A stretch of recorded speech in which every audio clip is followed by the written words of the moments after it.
Welcome to Grow Getters with host Davis Michaelsen, who's looking for and discovering agriculture's most inventive side hustles.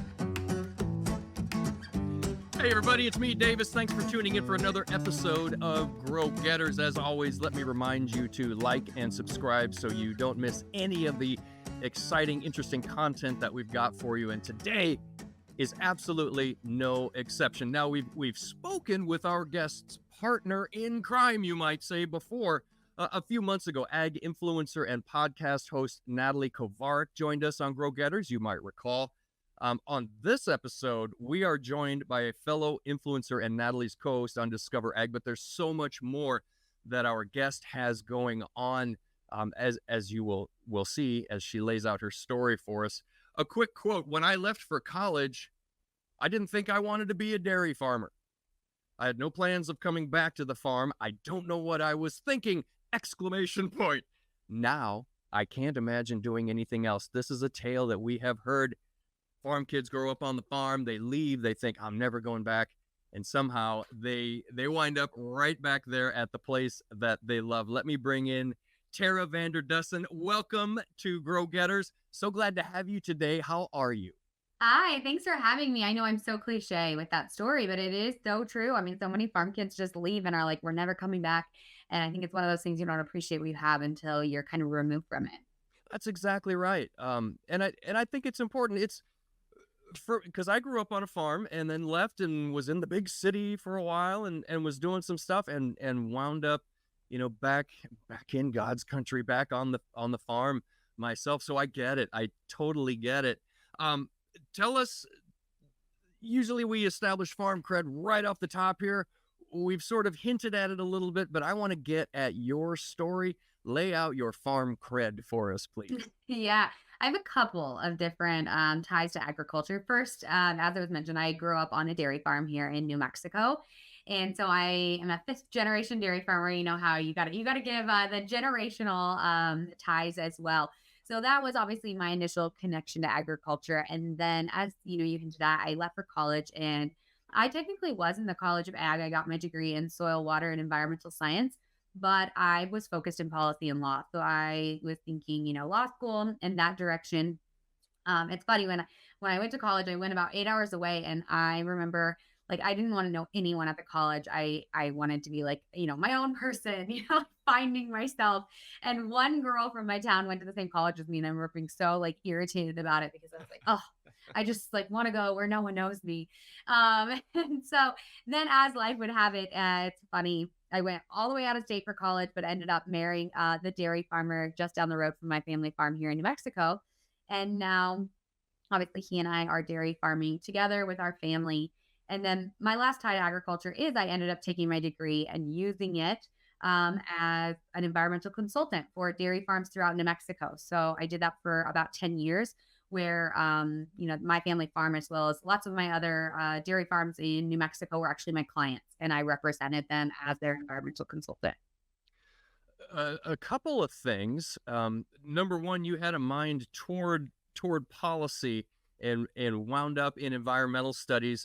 That's fascinating. But let's just start. I didn't even know that they made milk in New Mexico. How big is dairy in New Mexico? It's funny you say that. I hear that so often, and dairy is actually huge in New Mexico. I think I don't know where we fall now, but I mean, we're one of the top dairy producing states. Our county is one of the top 10 dairy producing counties. Actually, there's 3 counties in New Mexico that are, I think, in the top 15 dairy producing counties. It's kind of fascinating because we actually are right on the Texas border. And so if you divided Texas in half, you have East Texas, and dairying there looks very different than West Texas.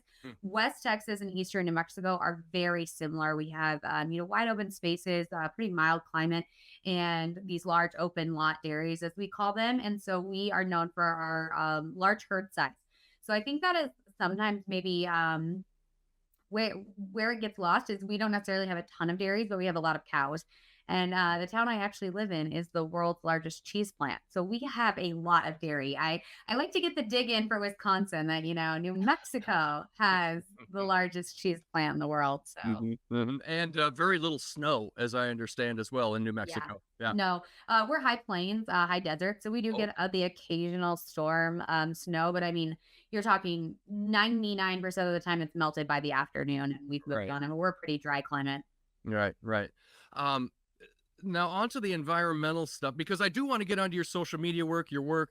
Um, I have a long winding road to where I got. but I No. but I'm fascinated by this because when we talk about the environment and words like sustainability and all this sort of thing come into it, typically the environment and the bovine world have been put at odds by, I would say, by non-farm folk.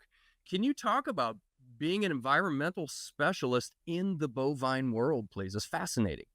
Yeah, so I did really fall in love with the environmental side of things in college. And like I said, I focused in policy and law. So I wanted to, thinking going towards like environmental policy and law area. But at the time I was getting my degree, some interesting things were happening in New Mexico. We were rewriting what we call our dairy rules. So the rules of which dairies operate under from an environmental side of things, how they're regulated under our state environment department. And my dad was actually on the board for that efforts representing the dairy farmers. And I remember going to meetings with him and thinking, you guys want the same things. The regulators and the dairy farmers want the same thing, but you guys are speaking two different languages. I mean, at the end of the day, the water that comes into my house is the same water. It comes from the exact same tank as what goes out to our cows. So obviously protecting groundwater for me is of, high priority. The water and feeding my family, giving my family. And so I obviously want to protect it, as do, the majority of dairy farmers. And so do regulators. That's their goal, right? Is, thinking about water, just water quality for public health. And so it was just crazy to me that we could be, ultimate goal was the same thing and just a lack of communication. And so I really saw my degree in environmental science of being able to bring that back and be that consultant, that liaison between my clients, representing my clients, the dairy farmers, at that state and federal level between their state departments and the EPA, and having those conversations that I thought could kind of like drive move the needle, I guess, forward for sustainability in the dairy world. That is super important work, and you were hard at that. And then suddenly in 2016, you decided that wasn't quite enough and decided to add a blog to that. Talk to us about your blog real quick, would you? Yeah, so that is actually a big piece of it, though, is at the time I saw a lot of dairy farmers sharing online about, animal welfare, milk quality standards, like traditional dairy conversations. But what I was noticing is a lot of the conversations that I was seeing in like mom groups online, I was a new mom, is these conversations that, yeah, they started talking about dairy and they ended up talking about sustainability. Well, I heard dairy's bad for the environment. I heard cattle are bad for the environment. And I wanted to give my perspective as kind of boots on the ground of what sustainability, as the environmental expert, what that looked like for dairy farms, of what the truth was that they were actually doing. And it's kind of funny because when I told my husband I was going to start sharing about dairy farming, he did have a chuckle and was like, "I don't know what you're going to share about. Like, you don't work with the cows." And in all honesty, I mean, I don't necessarily like professionally classify myself as a dairy farmer. I classify myself as an environmental consultant. And so in his defense, I always worked with what I joke is the back end of the dairy. I dealt with the manure management, soil health, water conservation. That was my area of expertise. I'd never touched a cow in my professional job. And so his concerns were valid, but I was like, I think this conversation, I don't think this is a buzzword. I don't think sustainability is going anywhere. And I think unless we start telling our story, there's going to be lots of other people out there. I could already see the writing on the wall that animal activists were going to start using this conversation around sustainability to forward their messaging. And that we have seen that happen. And so I wanted to come to the space, first it started as a blog and ended up, social media, public speaking, and, ultimately the podcast, Discover Ag, of sharing about, cattle's role in the environment and how this conversation cannot be a simple conversation of carbon in and carbon out, that cattle's role in our ecosystem and our diets is so much more nuanced and complex than that. Yeah.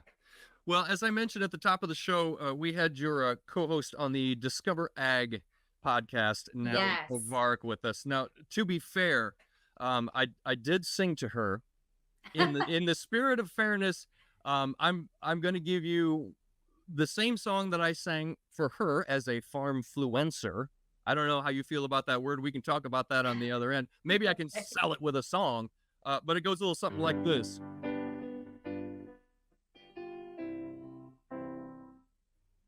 Farmfluencer, why don't you open your laptop You've been searching for Wi-Fi for so long now. You know you're a fluencer. Yeah, you got the farm life. You better turn on your laptop. Showcase for Yeah. Can you name the song? Can you name the tune that I stole See, that I from? know it, but I cannot. I'm bad at naming titles. I can really sing it for you, but I'm telling you, your Yeah. listeners will all turn off their podcast if I started singing. So I'm not even going to try. But yes, I am familiar with the tune, but I don't know the title. So I'm sort of a little bit new to YouTube. Let me try something. If you know what the song is, hey, put it down in the comments, everybody. That's a Perfect. thing, right? Absolutely. Well, talk to me about the Discover Ag podcast. How did you and Natalie Kovarik wind up together, working together with this effort here? Yeah, because we are not close to each other as far as actual physical distance. I'm in New Mexico. She is in Nebraska. And, we had been connecting online for several years in this quote unquote farm influencer space, as you put it in your song. Back when we started sharing, there wasn't a ton of people online. And so I think we were looking for community, people to bounce ideas off of. And Natalie and I always, I think, ended up connecting even more offline. And then we ended up meeting in real life and had a lot of synergies that just we aligned on. And so we actually started an initial business together, and it led to the Discover Ag podcast. And it is truly where we love to hang out now and spend our time and energy. Every week, we cover the top 3 trending news articles in the ag and food space. And for both of us, I think a big part of our mission was bringing agriculture to people in like a new and fun way. We always joke we want to make ag cool again. And that's a big mission of ours, is connecting, bringing agriculture in like an unconventional way to people outside of agriculture. And so sometimes the topics we talk about, you maybe would not classify as agriculture or farming. Like, you are not going to come to our podcast for like the, market prices or commodity pricing. But instead it is these trending news articles that end up relating back to agriculture and farming. And that's where we tried to kind of find the sweet spot for our podcast.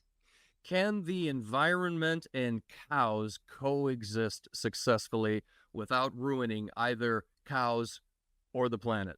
Oh, absolutely. I mean, I think if you look back at the history of the United States, and ruminant animals have played a huge part of our ecosystem with, obviously bison. And so it's actually interesting when you follow the history of how many ruminant animals we have, animal units we've had over the years. And it is either less or stable. Maybe those animals have changed, obviously, from bison to, our, what we now know, our cattle, our beef cattle, and our dairy cattle.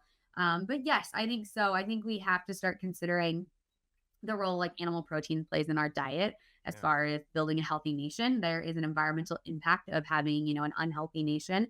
I also don't think people understand, if you have beef cattle grazing out at pasture, the role that plays in keeping an intact ecosystem area for wildlife, all of those, biodiversity.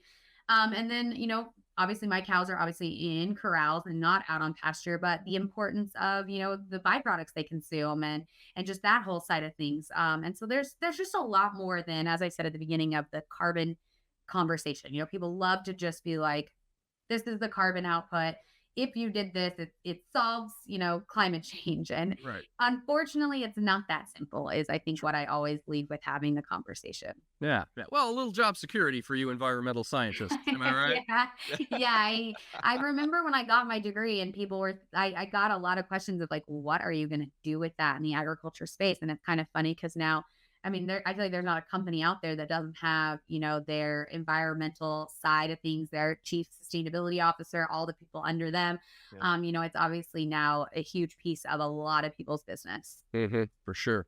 Okay, so we've discussed New Mexico Milkmaid blog. We've discussed the Discover Ag podcast, but you've got your hands in something called Elevate Ag, which is also pretty interesting to me. Give us the elevator speech on Elevate Ag, please. Yeah, so that was actually where Natalie and I started our business together. And so at the time, that was in 2021, we started with Elevate Ag.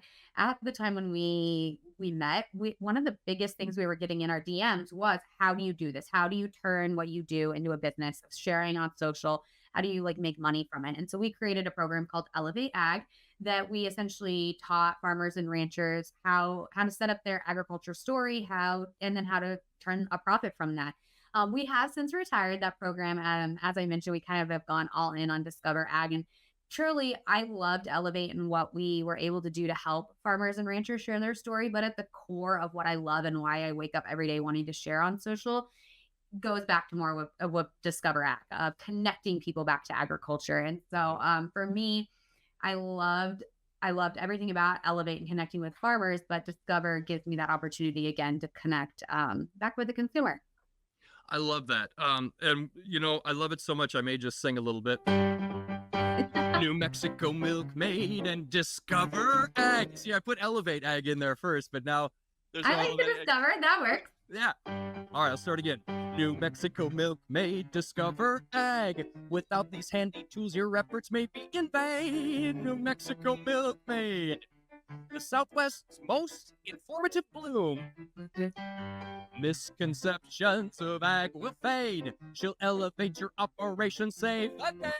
New Mexico milkmaid on the Grow Getter Show. I have never been sang to on podcasts before. I'm really loving this. Yeah. This is 2 in 1 podcast. I love it. Dreams come true. You betcha. You betcha.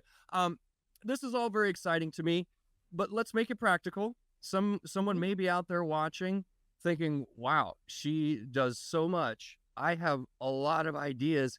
I don't even know how to get started. I don't know what to do. What impact could I possibly even make anyway? Would you talk to that person, please? Yeah. Oh gosh, where to even start? So I feel like, first of all, I feel like people think you have to have like a big following to reach a lot of people. And I completely disagree with that. From the social media standpoint, I mean, you can reach a lot of people with not a very big following, especially now in the world of like TikTok and reels that can go viral and having, just a very big impact. I also like to say it is not all about social media. Sometimes as farmers and ranchers, people are looking to connect with us, whether it be like our checkoffs or some of our other, trade organizations, maybe looking to tap a farmer or rancher to share their story. And so sometimes it's as simple as like saying yes and showing up in different places. I've done, guested on podcasts long before I had a podcast. I guested on podcasts. I've interviewed for magazines and different things that, Checkoff was looking for someone and I simply said yes. And so I always like remind people of that being an option as well. And then, where to start. Natalie and I are very much build our ship at sea people. I remember when we decided to launch our podcast, we were heavy in creating our course for Elevate Ag. And I mean, we were, staying up way past after our kids went to bed, waking up way before creating this course and, just like hammering out that business. And we both had said to each other, like, man, I've been thinking about something that I haven't even wanted to tell, my husband yet, because I know if I do, they're gonna be like, how are you going to add this to your plate? Yeah. And so we ended up talking and we both wanted to start a podcast. And that was a Sunday night. And by Friday, the following Friday, so 5 days later, we were actually in Fort Worth and we had recorded the first 9 episodes of our season 1 of our podcast. And so we, sometimes like that, it's just like, clarity comes through action too is another big thing we say, that like we had to just kind of start doing it. And then we figured it out. We made mistakes. Like we ended up taking courses on podcasting. Like every time we've done something new in our business, I will say we put a lot of education into it, of educating ourselves and investing money in education for ourselves.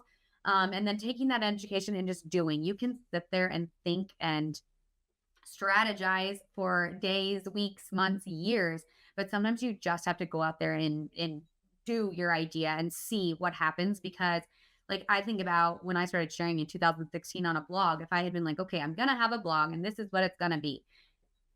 Now in 2024, I have a podcast and I don't remember the last time I blogged, right? Like there's going to be things that change and evolve. And so kind of keeping that perspective as well. Yeah. Well, and speaking the evolution of what it is that you do, have you got any other projects on the horizon here? What's next for you? Oh my goodness. Yeah, there's a lot. I almost hate to ask, Yeah. I also last year added homeschooling to my resume.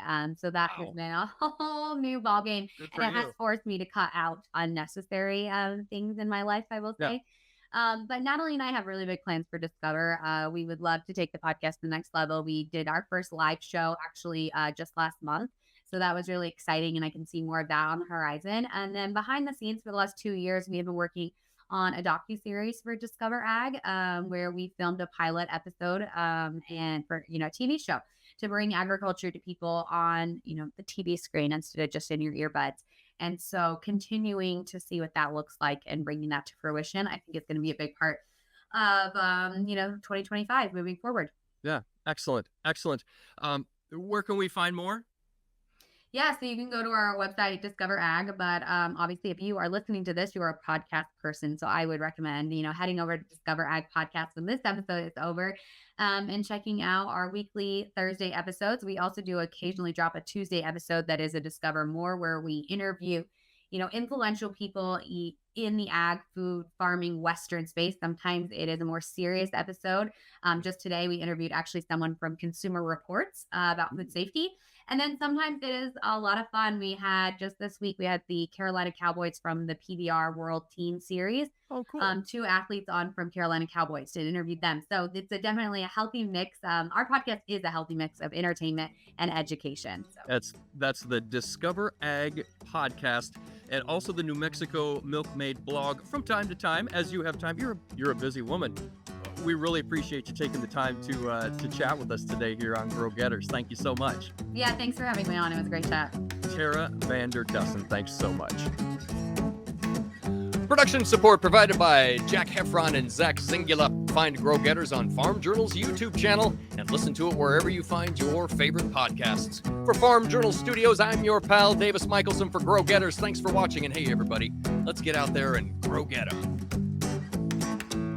Grow Getters is a production of Farm Journal Studios, where no one grows alone.